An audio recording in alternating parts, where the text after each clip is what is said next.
What's going on, everyone? Thomas Jordan here with another episode. Today, we are joined by photographer, business owner, and what I would call the WASP whisperer, Alen Palander. What's going on, man?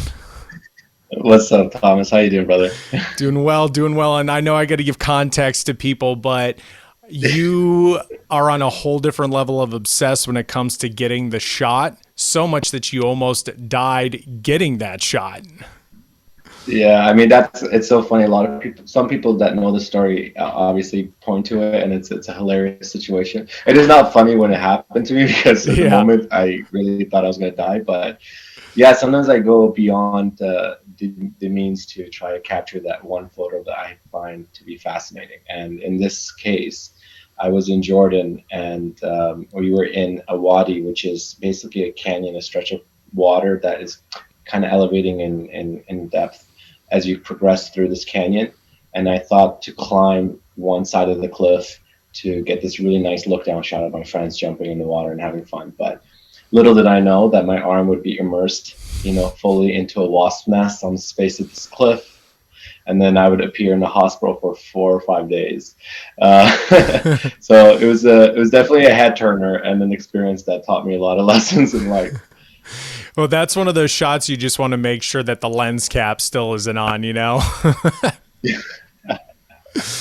Did you? Well, funny enough, I think I just threw my camera out of my hand when I got up there because I really didn't have an option. It was you're stuck on this cliff basically, and there's hundreds of wasps attacking you, and you're just trying to figure out what the best solution is. So I think I just threw my camera, and then I went on my back and I started sliding down the cliff, and then I jumped at a certain point. I just remember being fully unconscious.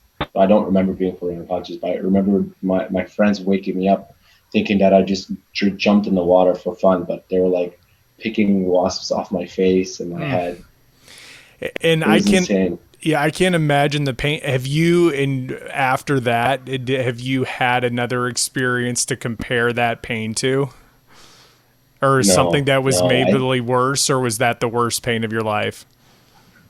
I think there's the problem is I've endured quite a lot of things. When I was younger, when I was 7 years old, my parents and I, we were living in Turkey, and I was a very, let's just say, not very obedient child. And I tried to climb and jump over a military fence. So the fence goes up and then it bends over, and then there's basically I forget what those things are called, but there's the Yeah. linings that are like sharp and they have Oh, the barbed pointed wire. edges. Barbed wire, Yeah. exactly.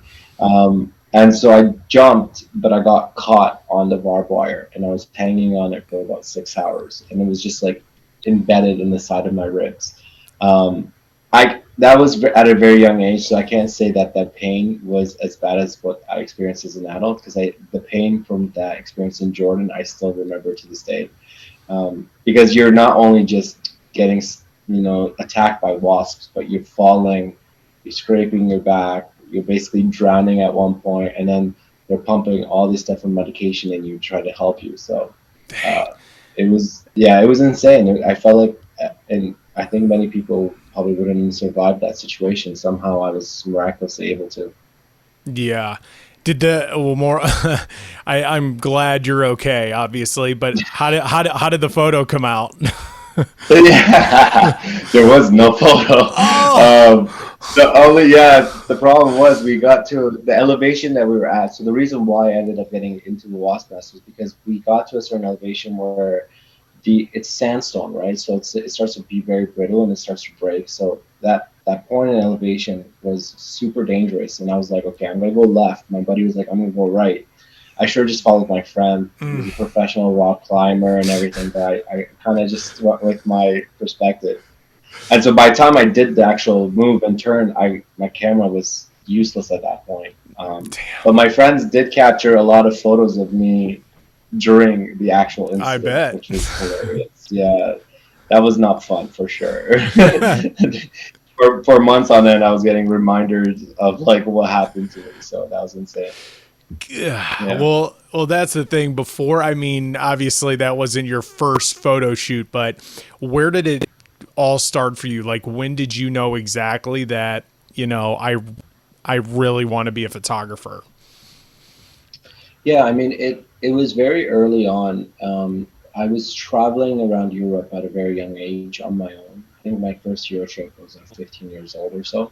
And it wasn't like going like, by all means discovering every aspect of Europe. I was just I would fly to like Italy and then go to Germany, meet some cousins, and then go up to Sweden. But those little trips really started adding up, and along the way, I would come back and share a lot of stories with my family and friends. But what was missing was um, the visuals of the experience. Because I described these beautiful cathedrals and architecture that I was seeing. I was obsessed with architecture.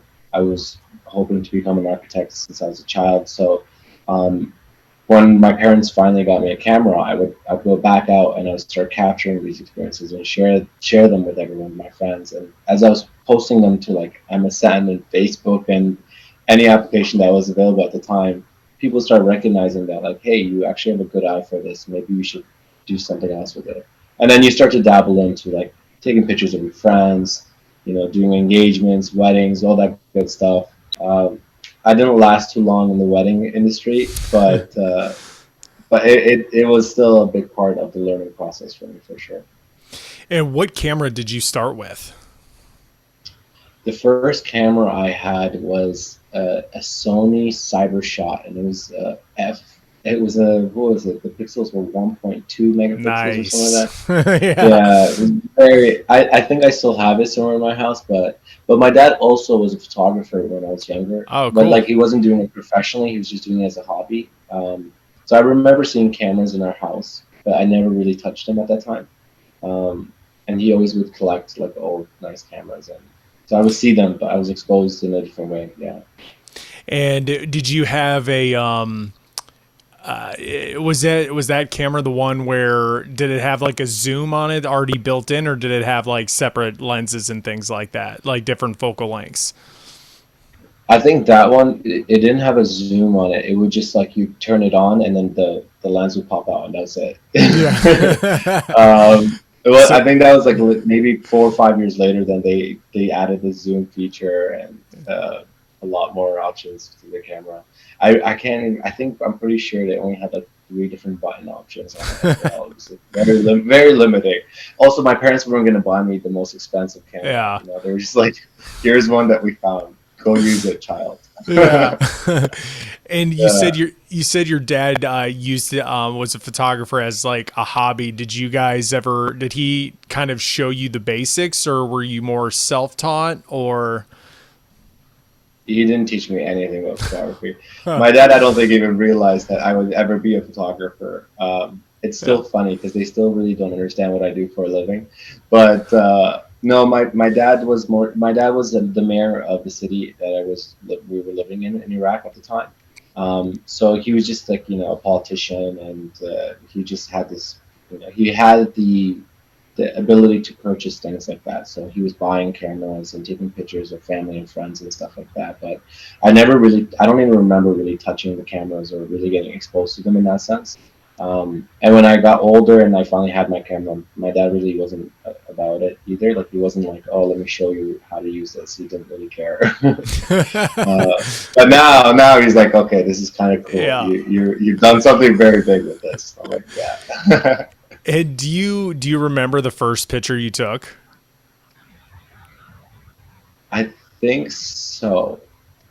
Um, I remember not the first picture I took, but I remember the general kind of feeling I had and what I was doing. So I remember getting the camera and my parents taking me to a park nearby in Victoria Park in Kitchener. I'm not too sure if you're familiar with Kitchener or anything like that, but Mm-hmm. and I just remember snapping so much photos and then realizing that there was no actual memory card in the camera. And I was so let down because I thought I was like taking the most amazing photos ever. I would love to one day actually go back and try to find images I took maybe 13 years ago. I'm Mm-hmm. curious to see how they looked versus now. Yeah. I think it'd also be cool Yeah. to maybe if you could like almost recreate them, like either going back to the location if it's still there or something like that. I think that'd be super cool. So when did you start using video for your business? Because I know you're known for your photography. When did you start transitioning into the video aspect? Yeah, the video aspect came around 6 or 7 years ago, and it was really this desire to continue expanding my knowledge in the field, because I think that as a photographer, we're kind of limited in what we're able to do, and the learning curve sometimes is super. I wouldn't say simplified, but it's not that hard to learn everything that you need to about photography. Mm-hmm. But it's obviously the challenge is to be as creative as possible and really start to conceptualize things in a different light. And for me, I thought that videography would be an incredible way to exercise that artistic, learning process, and to really think differently in terms of movement in images rather than just the still images themselves. So once I started dabbling in video, I started really realizing, okay, there's a potential here because it seems to be working as well. And that's the one thing that I tell my students. I run workshops and I always tell them, learn different skill sets. And if you start to notice that the feedback that you're getting is really positive and that you feel like you're doing something really good, continue exercising it. And so for me, videography was one of those things. I kept exercising it, and then I, built a production company around it. And now it's kind of just like taking my ideas and really seeing them come to light. Awesome. And did you ever, I don't know, because I feel like as business owners, we go through things that work and don't work, lots of like trial and error. Did you go through that as well? Yeah, absolutely. I mean, this industry that I'm in is a challenging one because it changes every single day. And I think the photographer role that we used to know as children growing up is no longer that. It's a very kind of you know uh, evolved atmosphere in a way that it changes with the current kind of conditions in social media and what how people perceive and take information. Everyone nowadays is considered a photographer if they have a mobile device that shoots 12 pixels or more on it. So I think the challenge there is adapting and really thinking outside the box and putting yourself in a position where you can be recognized for your work, but also being taken seriously as another big hurdle that starts to occur in that space. Mm-hmm. Um, and for me, in the very beginning, it was really trying to learn from the right people, and so finding mentorship was a big part of the exercise I wanted to really do.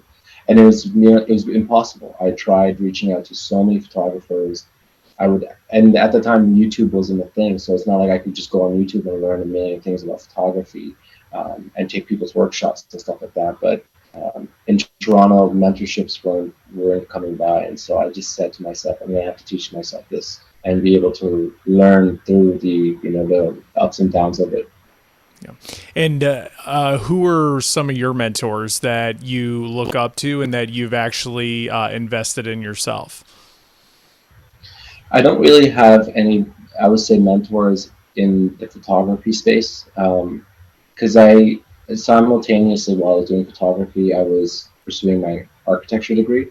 So I think that a lot of my inspiration and desire to continue building on this platform came from my desire to be an architect rather than to be a photographer. To be a photographer for me was never a question. I never thought of it as an actual career path. Not to say that's not a career path, obviously it is, but for me it was just kind of like an artistic extension or an artistic way to display my work. But I didn't think that it would, also bring me a livelihood out of it. So a lot of my focus was like really learning from the best architects around the world. I was really inspired by Anthony Gaudi and Zaha Hadid, very pronounced architects that have really shaped European architecture and evolved this whole modern kind of sense of architecture that we see today. And I know you probably get like an incredible satisfaction feeling kind of when, you're either working with brands or other businesses, but what has been kind of like when you work with students and be able to pass your knowledge on to them and see that kind of like glimmer in their eye? How does that feel to you? It's super important for me. I mean, the again, it goes back to the whole idea that I couldn't find a mentor to teach me, and I felt like if there was a person that was there that could have guided me a little bit, I think my learning curve would have been a lot faster, and I would have been able to get up and running a lot quicker and know what I'm doing. So my online workshop, and I'm not too sure how many people provide this as a service, but my online workshop is fully one-on-one. That means I take a very limited amount of students, but at the same time, I'm working with them through their challenges, and we're really, cultivating this sense of professionalism that they might need in their business, and really answering the questions that they need. Because a lot of the times, when you just offer online courses that are kind of virtual and pre-recorded, the person's not really getting what they desire from that conversation. So being able to tell someone that they're doing something right and wrong, or telling them that they could improve on something, is just such a fundamental piece to learning. And that to me is where I get a lot of my, I guess, happiness in that sense. Yeah. No, and when I was looking on your website, I did notice that, and I don't see a lot of people offering that just like kind of right out the gate. Normally there's, what you can get on the bottom level as far as the pre-recorded stuff, and then there's the group coaching and then one-on-one, and you've just kind of designed it where it's like you get to work one-on-one with you, which I think a lot of people crave, but obviously that comes at a higher price as well because Yeah. it's a limited time. And I see that a lot and it took me a while to realize, as far as like kind of like you said, with how important mentors are, whether it's business, photography, or whatever. But to get actual feedback from somebody like an expert like you, you almost can't put a price tag on that. And you're just, like you said, you're just going to take that learning curve of searching for God knows how many videos and like learning and maybe developing bad habits, or you just kind of like literally almost rush to the front of the line a little bit, or just cut that line in half.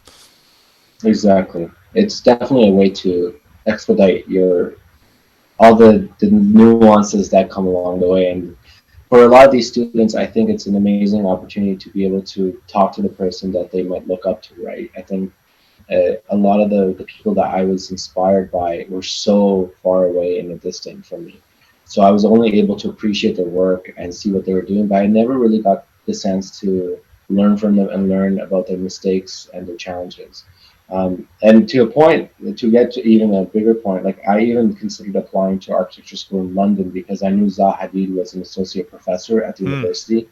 And that's the extent that I was willing to go in order to learn from someone that really was inspiring me on a regular basis. So a lot of the students that take my courses really appreciate the fact that they get to talk to me, because not only because they learn, but they also they like the work that I do, and they're big fans of the progress I've made in my career, and that definitely inspires them in some way. Yeah. And just out of sheer curiosity, have you ever thought about going back and finishing your architecture degree or actually getting it? Yeah, I have many times. Every time, I mean, the pandemic was actually a perfect opportunity, and but the problem was if I had reapplied, by the time I reapplied, it would have been early 2021, and then we'd have 1 year left of the pandemic.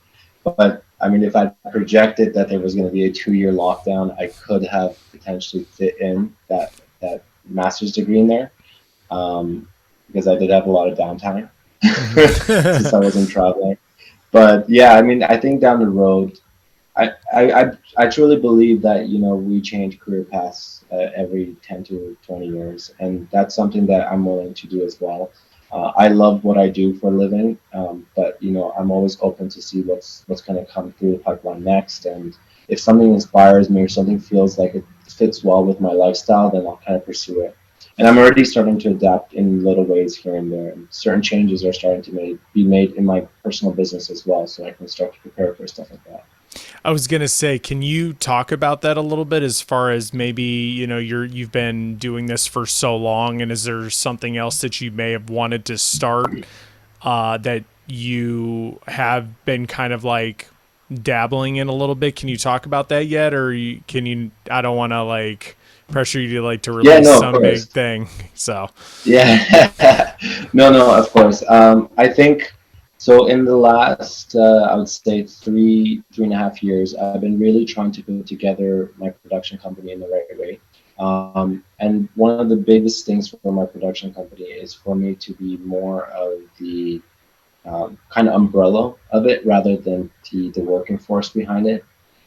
As the content creator, it becomes very tedious if I'm going out shooting, creating content, working with the brands. But I want my production business to be recognized, and so that my team can handle the jobs that I need done without me actually even being a part of it, and to the extent where it takes up all my time.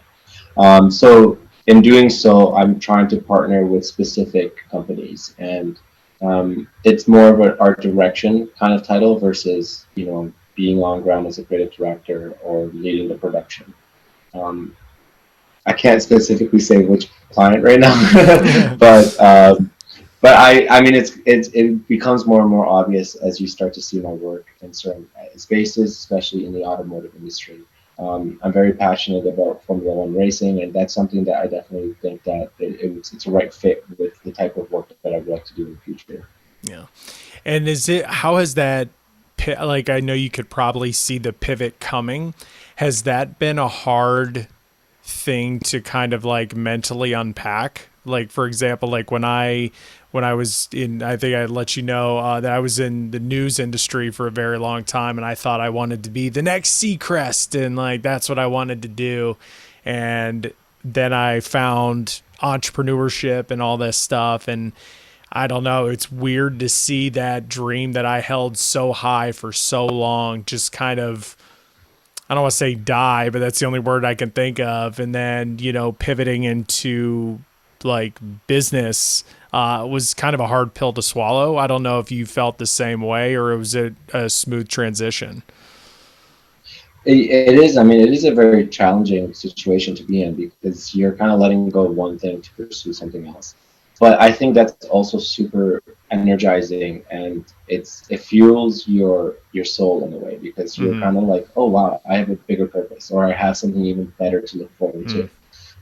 As for you, I'm sure you trying to build your business in the news world and to be the next Seacrest, you brought a lot of that energy into what you're doing now, Mm-hmm. and that's why you're able to do a podcast and sit and ask the right questions and learn from people. These are all very valuable pieces of experiences that you are kind of utilizing. And for me, I felt like I had that midlife crisis at a very young age because since I was 6 years old, I wanted to be an architect. I left my master's degree to pursue a career I never even wanted.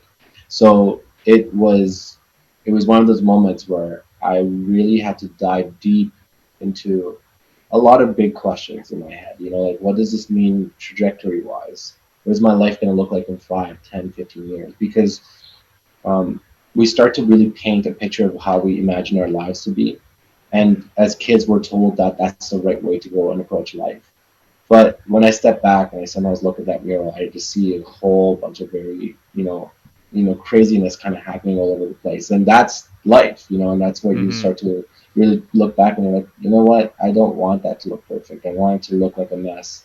And I want there to be cool things here and fun things there, and let it be the journey that it is, as long as I feel content with what I'm doing. And I do feel super content as I continue progressing in this industry.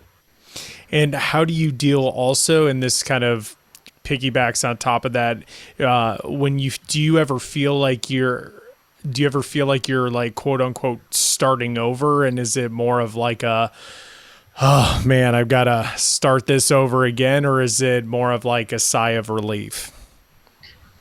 The one difference is that you kind of lose this whole. I mean, I'm still an entrepreneur and I Mm, still obviously operate my business on my own terms.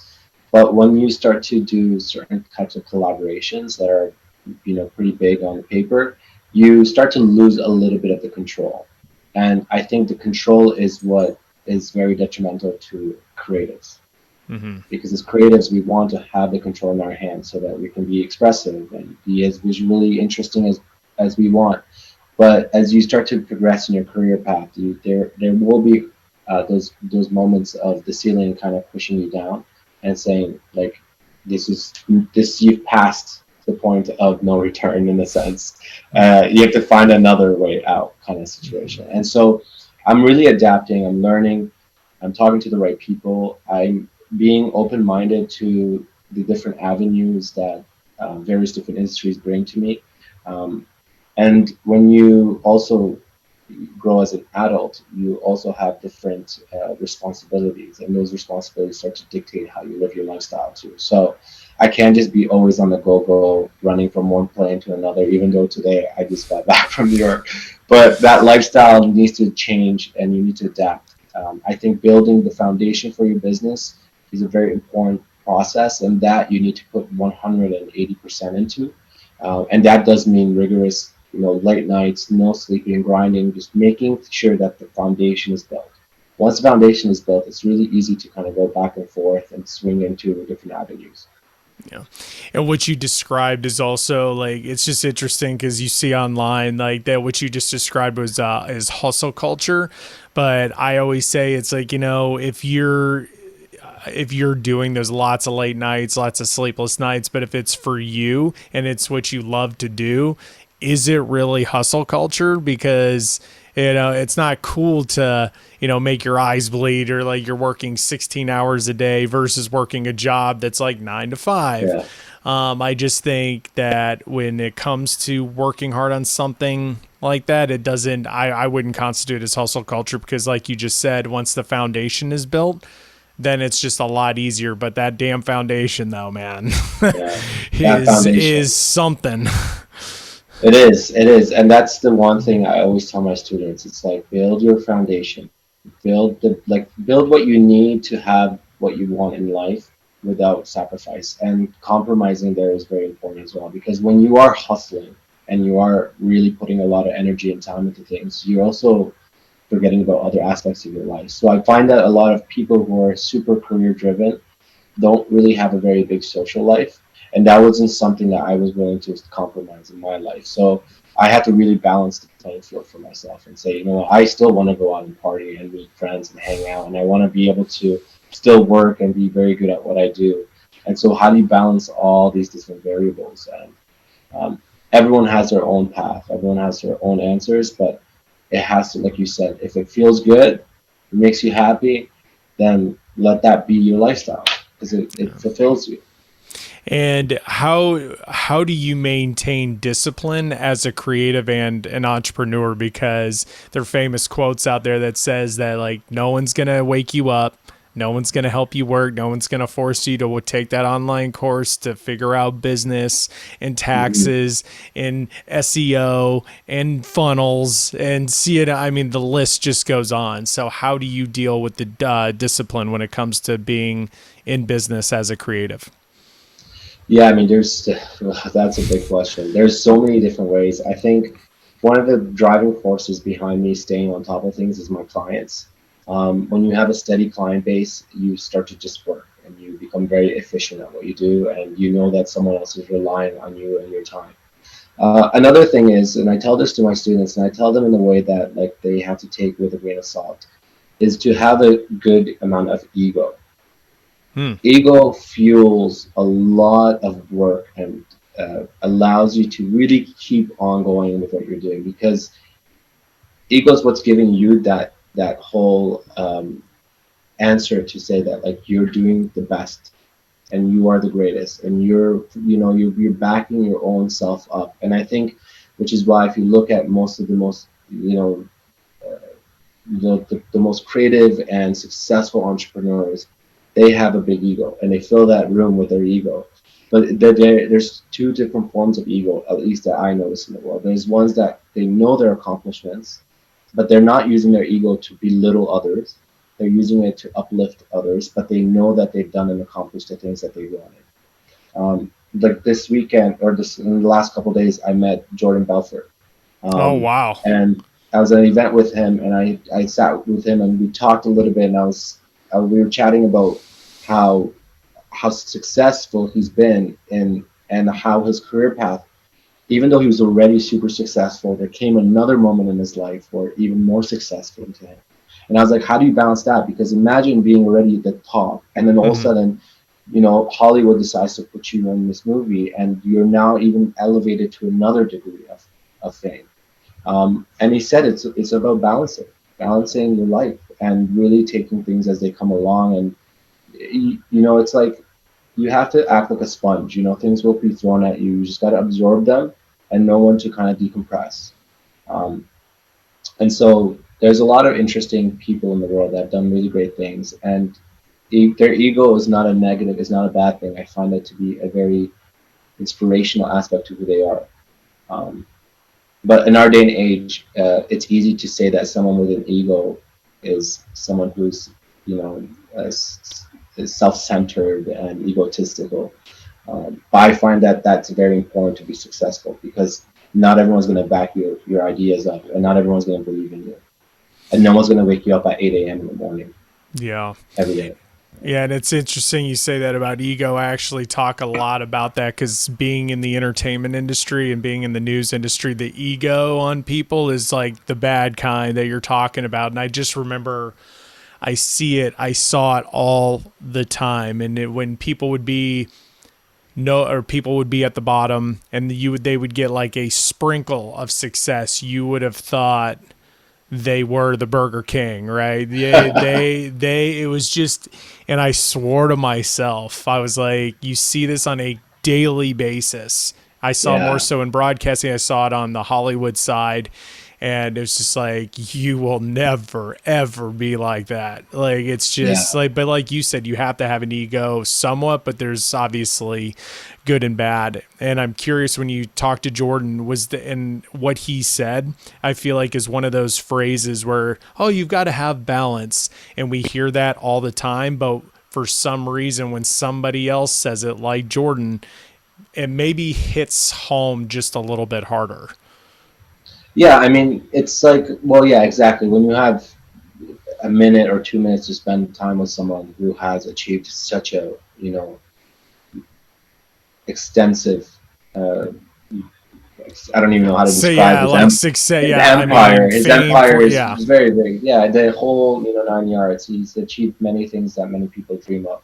I think when it comes to meeting someone like that, and you have a moment to talk to them, any piece of advice they give you is somewhat valuable, even if they're drunk or you know, they're just slurring their words. I think that there's still a moment of vulnerability and honesty that comes out of people, especially if they don't see you as someone who is, you know, a challenge or like a hurdle or a distraction for them. yeah, And for me, I obviously I could say yes, there's balance in everything in life. That's totally makes sense. But I think what I took from that conversation was that by what he meant is that, like, it's everyone has basically a center point, and if they gravitate more to one side versus the other, things start to collapse. And I think what he was trying to say is that, like, he was very successful and there was new success being put on his plate, but it was really about balancing the successes and making sure that it still allowed him to be in a moment of, you know, stability. um, and I think that that is a huge part of it, right? Like, a lot of the people that you met, those small little successes were like, you know, weighing them over on one side, and then their ego would explode, and mm-hmm. they would just become these people who just walked around with egos, rather than people who just like really owned up to the fact that, like, that's normal in life to be Yeah. successful, and that's okay, and everyone should have that. Have you ever had to check your ego at the door sometimes? Because I've done it. I know there's been not a handful, but there's been a few times where I'm like, ooh, like I probably could have said that a little bit better. Or like sometimes you have to check yourself. Yeah. I mean, to be fair, I think my ego comes out when I meet certain types of people, because I think there's a point in time where you have to impress someone, Mm-hmm. and that's where the ego is sometimes valuable, because you have to prove to someone that you're worth that opportunity. And some of the clients I have are super high profile, and if you don't say the right words and describe yourself in the right way, things don't really work out in your favor, and then they'll just see you as a guy with a camera, and that's not what I am. And Yeah. so I think that's a huge part of building that ego. But I'm not someone who's like, oh no, I'm the greatest, the best. Like, this is not, no. I don't believe in that stuff. I think Yeah. that's just someone who doesn't believe in himself and needs to really give themselves that confirmation. Yeah. When you truly believe in your work, it will speak for itself. And by any chance, that any of your students, like, are any of them, have you ever, or have you, whether it's your students or anybody else that you've been around, may have not had an ego and you had to be like, hey man, maybe you should have some ego because this is Yeah, awesome. 100%. I'd say like more than 90% of my students do not have any ego at all. They also have a lot of self-doubt. Hmm. And I think it's also this whole sense that like they come when they start the workshops, they have this thought that it's okay to think that they don't know anything and I know everything. Hmm. And I start the conversation with them and saying, no, that's not the case. I don't know. I don't know anything about your life. I don't know what you've experienced. I don't know what you've shot and what you catch or what you see when you look through your camera lens. That's your perspective. I'm like, you need to tell me about what your perspective is, where you want to take that. That's what I'm here to help you with. I'm not here to tell you that you're good or bad. That's not the point. It's for me to tell you where you can improve on and where we can find you the right path to be on in terms of your career choices. Um, but yeah, a lot of people, I think I think the culture that we live in society as well doesn't really allow us to have an ego. Um, like I said, it's seen as a negative attribute, and I don't see it as a negative attribute. I think that it's something that people need to do in order to empower themselves because there might be challenges that they're facing that they just can't. A good example is Kanye West. Kanye West is seen as someone who has the biggest ego in the world. But the reason this man has developed an ego is because he's seen red tape on every aspect of his business and every decision that he's made. Not only because he's a black man from Chicago, so that already as a label limits him in so many industries, and that's the unfair injustice that happens around him trying to become the person that he wants to be. And I think that's where his ego needs to be developed because his ego is going to say, you know, F you, I'm the man. I know what I'm doing. I'm the best at doing this because he has to start believing in himself. Otherwise, he'll always be pushed down. And so I definitely relate with that. I think that we need to really back ourselves up. And if that means having an ego, let that be the case. But again, have a good ego. Like choose the right side of the ego. Like don't Yeah. let it, overwhelm you and then to the point where you just think that you're better than every single person on the planet. Yeah. And it's Yeah. interesting you mentioned self-doubt and not just your students, but just in other creators as well. Cause you did a interview with Peter McKinnon and it was interesting because I think a lot of the world or his fans or just YouTube in general view him as like the best at what he does, like the end all be all to some people.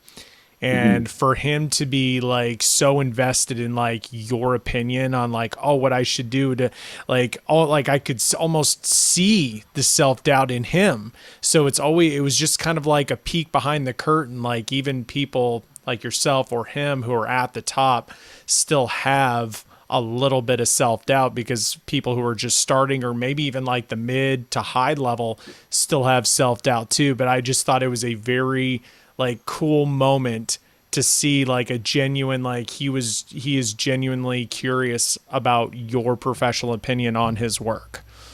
Yeah, I think that's the beauty of having good friendships as well, is where you can rely on each other and be able to give each other feedback. And nowadays, if you post something, chances are someone's just gonna be like, "Thumbs up! This is fire! Amazing! Dope, bro!" And that's great. That's nice to see. And those, the affirmation that you're doing something that people are relating to is great. But that's not how you're going to grow as an artist. That's not how you're going to really expand your horizon and be like, okay, I'm going to create stuff that is super unique, that's going to stand out, and that is irreplaceable.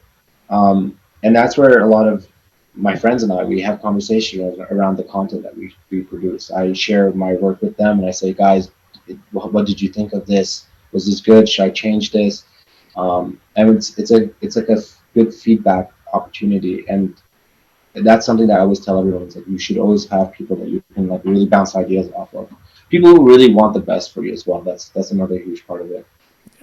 And how do you with feedback, how do you decipher between constructive criticism and like somebody just being a dick? Yeah, it's very challenging. I mean, when I was on YouTube in the very beginning, I would say everyone was a dick because these kids on YouTube have the highest standards for the quality that they want. And because you come in there as a photographer, a videographer, their assumption is that everything is perfect. Your lighting, your sound, your audio, everything is to the T. And for me, it's like that's not the most important aspect to the content. It's the what are you going to take away from this video is the most important. Who cares if you can barely hear me, as long as you can still make note of what I'm saying. um, so there is this, like, I think there's pressures that are sometimes unescape and that you can't escape them, and one of them is this whole social media one. Um, but I'm very fortunate to not have had any negative feedback in the last 13 years I've been on social media. I've never had it like a very evil message sent. The only times this happened once or twice was during certain election periods, and I voiced my opinion about certain politicians, which I was basically asking someone else to send me a terrible message. But other than that, like, it's always been super positive, and I'm just very fortunate about that because I know a lot of my friends don't have that as a situation. Some of my friends get destroyed on social media on a regular basis, most of which are females, and that's unfair, and that's not how you build a positive working space as well. Because it is our working environment. Like, people go to an office and they work 9 to 5. We go online in front of thousands and millions of people, and we work. And those people have every right to say how they feel about our work, and we have to kind of decide how we decipher that feedback. And when you're getting feedback, is there a difference between getting feedback or when you're asking for it? Do you recommend people get it from other photographers, or just like, hey mom, hey dad, what did you think of this photo? Because I feel like it's almost like, I call it like asking the peanut gallery, right? Like, I'm sure, Yeah. of course, like if you post a photo on Instagram, you don't know who's following you, but it's like, are they really photographers to give you the right feedback? So what advice would you give as far as like who to, like, the right people for the right feedback? Yeah, I mean, going to the people that care about you the most is always important because they will give you that encouragement. And that's a different type of feedback. It's more like, oh, I love this. You're so good at this. It's just like very humbling, kind of like nurturing type of feedback. But going to people who are in an industry that are doing what you're doing is another step, right? I think that one's where you're getting the opportunity to expose your content to someone who also knows what they're doing, and there's an opportunity there for you two to learn from each other. So a lot of the stuff I produce, I will go through my friends that are in my industry and take their opinion as a very valuable piece in moving forward with the stuff I produce or share and create. Um, Everyone else's opinion on social media, it's obviously it's positive and it's super nice, but it's not going to be the end all be all for my opinion. You have to always end up being the one who makes the decisions as well. So Yeah.